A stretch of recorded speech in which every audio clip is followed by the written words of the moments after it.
Imagine you get into baseball cards and collecting baseball cards, and you're trending towards purchasing more and extending that collection.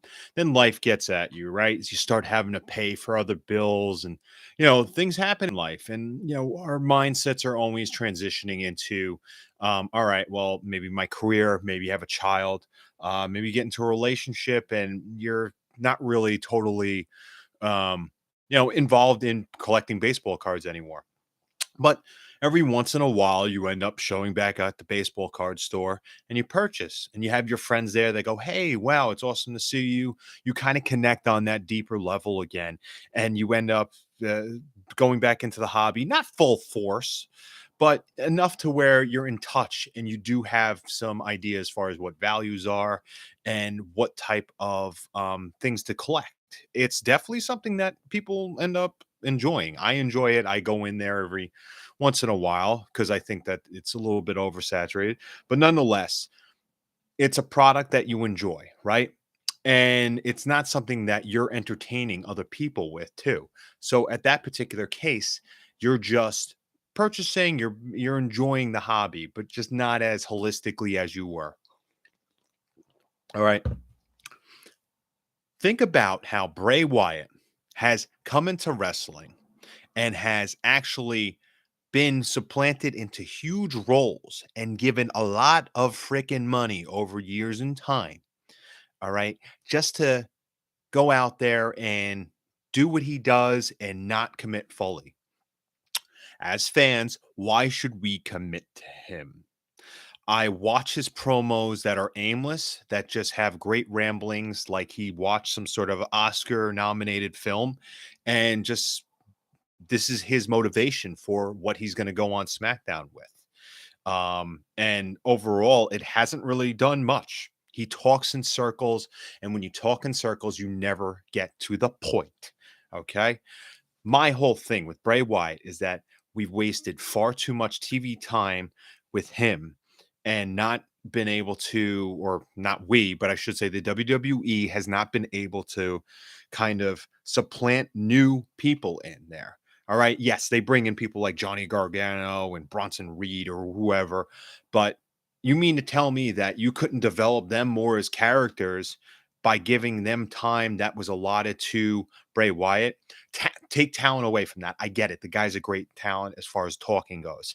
He's not a magician in the ring. Let's put it out there. His matches have been dreadful. We're reviewing a WrestleMania right now that was about 10 years ago. All right. And he was supplanted in a match against John Cena out of all people. So you figured you get the rub there because Cena has definitely helped people's career out when you take a look at over the past. I mean, besides Carlito and Jesus, the guy that stabbed him, that's another story. But I'm looking at this now. His merchandise sales were the only reason why this guy has been relevant for years. What matches has he done? He lost to Randy Orton in a terrible fashion, which dragged down another mindless person such as Alexa Bliss, which is another waste of time overall in general. It's been egregious. Okay. Bray Wyatt has been just this head case. All right. I talked about Moxley being a head case physically. This guy, Bray, is just not somebody you could actually get any type of relationship with as far as, hey, I'm invested in him. What are you invested in? This guy has just come out there and says, these are my ideas. I'm a genius. What? How are you a genius? You're in a wrestling family and you like horror films. That's it. What have you done to have some viewer actually want to stick with you?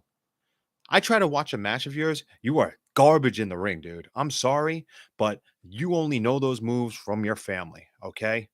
Your brother, who might be Captain Howdy or Bumblefuck, whoever you are, this guy's actually somebody that I can kind of get behind because Bo was kind of organic and didn't need the bells and whistles. Okay.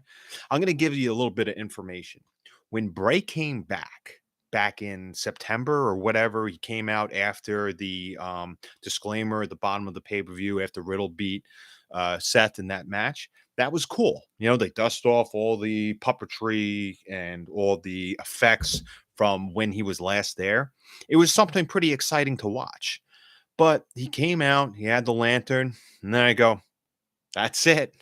That's all you want, man. And as a viewer, very cool. But what does this lead to? It leads to a feud with LA Knight, where it is known now, it's critically acclaimed now that LA Knight came out on the better end of that because it called out Bray's bullshit. I don't understand again how people can get behind a Bray Wyatt train when he talks in circles and the company itself. Well, you know what? I'll get to that. Back to September, October. Bray was at the top, towards the top of the charts as far as merchandise sales. It was top three. You had Cody, you had Roman Reigns. All right. Now here it is, about 4 or 5 months later, after one fucking match from Bray Wyatt. Who's in the top three now? Cody, Roman Reigns, and Sami Zayn. Look at the two opposites there.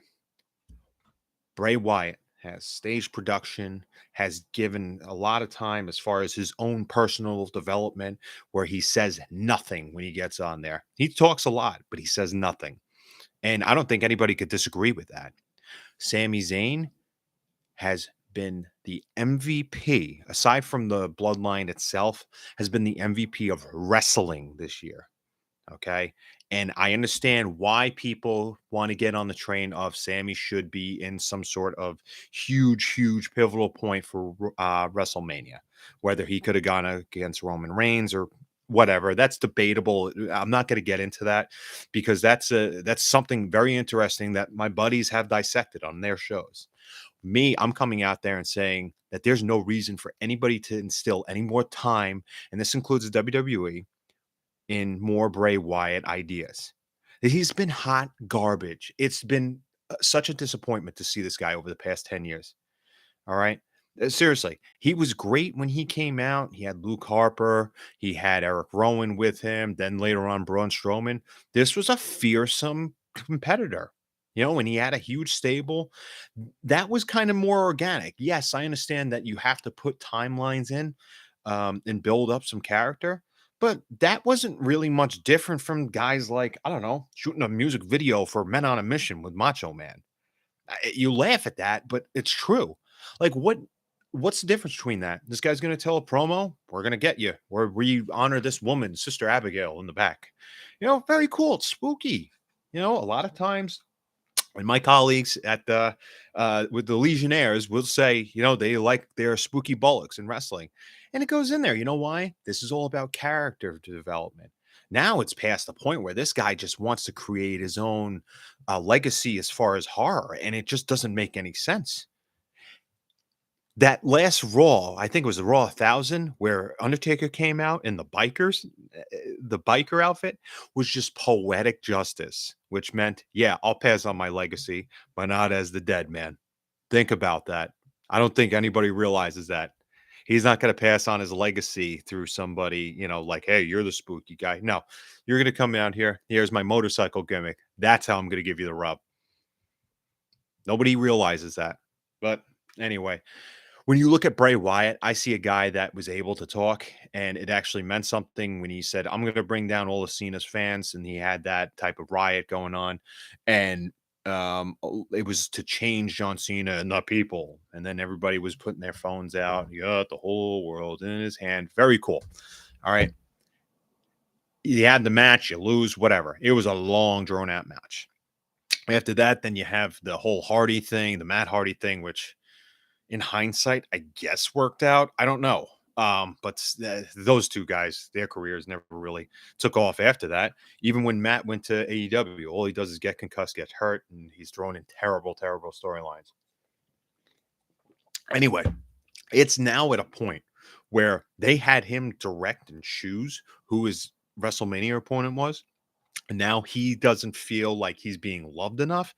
I've never seen a guy get coddled enough more than this dude. This dude had time off because he broke up with his girl and cheated on her with JoJo Offerman. All right, which JoJo's hot, but you don't cheat on your wife like that. Okay, get her pregnant, take time off, get pregnant again right afterwards, take more time. People mourn in different ways, and I understand the Brody Lee thing when he passed, or Luke Harper, as some people recognize him.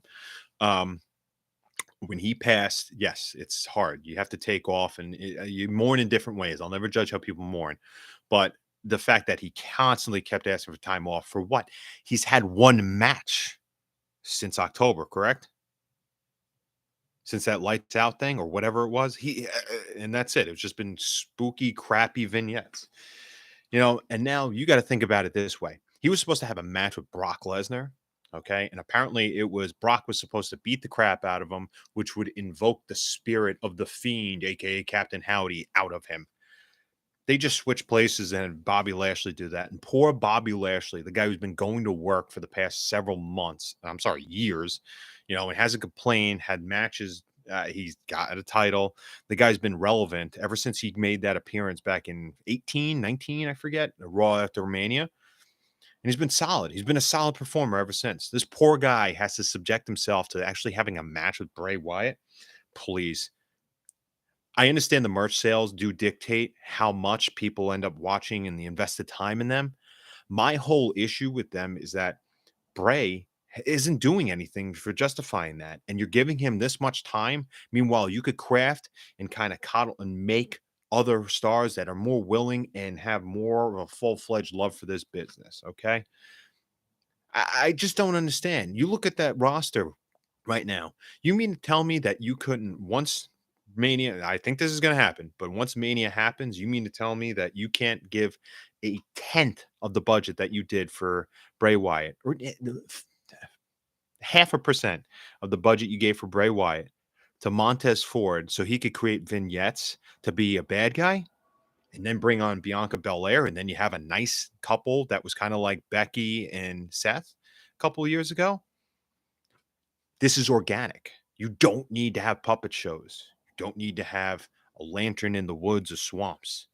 Wasn't that a swamp match that he had with Braun Strowman too a couple of years ago? What has it done? He doesn't elevate anybody.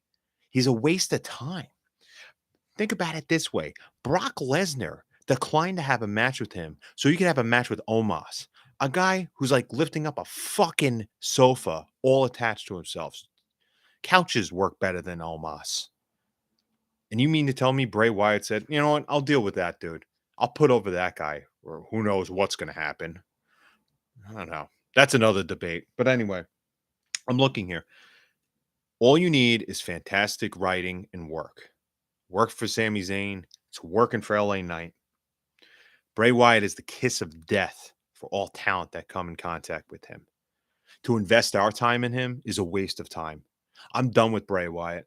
And I think that I speak on behalf of a lot of other wrestling fans. And we just want to tell you that Bray Wyatt needs to be gone from this business for good. Let him go work with Tom Savini, create some special effects, go do another Dawn of the Dead or something straight for the Sci-Fi TV network. Not a problem. They got good stuff there. But I don't need him when I'm looking for wrestling, because all it just comes down to is crap. Yes, I understand Dom and Ray right now. It's a nice little thing because they're actually family members and this tension building up from that. What gimmicks and what special effects have gone into that? And the matches, and Dom is getting natural heat now. Bray is killing the business even more so. And just this entitled piece of crap needs to just retire, get out of here. Because what's going to happen? Ooh, lights go off. AEW does that lights on, lights off thing all the time. It's so corny. And now you're just going to have people talk about, oh, I'm out of here for good. I need to leave because I'm just not feeling well. My heart isn't in it. Well, our heart isn't in it for you. No matter how your sales are, we're just done with you, dude. We're done. We don't want you anywhere near our TV. I'm not alone on this. I know this, but you're just a waste of time, man. With the fact that you had to subject a guy like Bobby Lashley to doing a match, and now you have to walk away because you're not feeling well. Man, $3.5 million you're worth, and you have private transportation for yourself taken care of. I don't know who got conned into that, but I'll tell you what, one con might be in having enough of it, and then maybe another con will pick you up. Anyway, that's my thoughts. Bray, you suck, dude. Please retire. For you and your family, please retire. Thank you.